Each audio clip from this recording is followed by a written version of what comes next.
শেখ হাসিনা ও আর এই দেশে আসতেও পারবে না, এই দেশে আর তার কবরও হবে না। শেখ হাসিনা যথেষ্ট উন্নয়ন করছে, কিন্তু এর মধ্যে এর চামড়া দুর্নীতিগ্রস্ত করছে পুলিশ বাহিনী। উঁট দিতে চাই আর ছাগল বিয়ায় লিছে। আমরা রিক্সাওয়ালা, আমাদের পাশে কেউ নাই। সরকার বলে মুখে এক কথা, অন্তরে আর একটা। এখন এই জ্বালা বিষ, আমরা এখন রিক্সায় পথে পথে ঘুরছি, আমাদের জন্য কেউ না, উপর আল্লাহ ছাড়া। জনগণের পাশে বলছে যে সবসময় পাশে থাকবো, রিক্সাওয়ালার কাট করে দেবো, এ করে দেবো, সে করে দেবো, এখন কিছুই নাই। তো ভুয়া, এটা সরকার না, এটা হলো উঁট। জনগণ উঁট দিতে চায়, ছাগল বিয়ায় লিছে। জনগণের উঁট কই, ছাগল তো জনগণের নাই।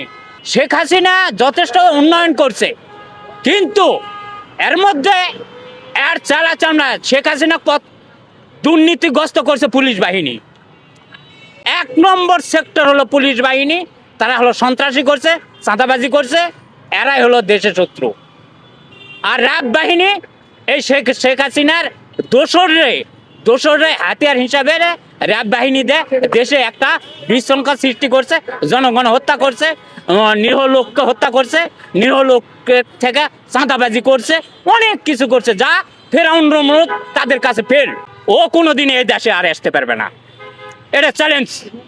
ও আর এই দেশে আসতে পারবে না, ও এর দেশে আসতে পারবে না। এখন ধরিছে শাপলা চত্বর, তারপরে ধরবে বিডিআর। ও আর এই দেশে আসতেও পারবে না, এই দেশে আর তার কবরও হবে না। আওয়ামী লীগের সংগঠন সন্ত্রাস চাঁদাবাজি এখন এটা করে পারছে না ভাবে বিভিন্ন ফায়দা লুটাচ্ছে। আর ওই সব দোষরা এখন বিএনপি আসা যোগ দেয়, টাকা পয়সা দিয়ে বিএনপির পদবি লিয়া বিএনপিকে এই ধ্বংস করবে কান 100% পাইতারা চালাচ্ছে এবং টাকা পয়সা নিয়ে তারা পদবি নিছে। আমরা এখানে সাইনবোর্ড দেখেছি ইলিয়াস মোল্লার সাথে, কে কার সাইনবোর্ড দেখছি আওয়ামী লীগ সময়। ওই সব লোকেরা দেখে আবার আমিনুলের সাইনবোর্ড, আমিনুলের ছবি দেয়া সাইনবোর্ড, ওই সব লোকেরাই। তাছাড়া দ্বিতীয় কেউ নাই। ওই চাঁদাবাজ আর পোল্ট্রিবাজ, ওটা চাঁদাবাজ না, ওটা পোল্ট্রিবাজ।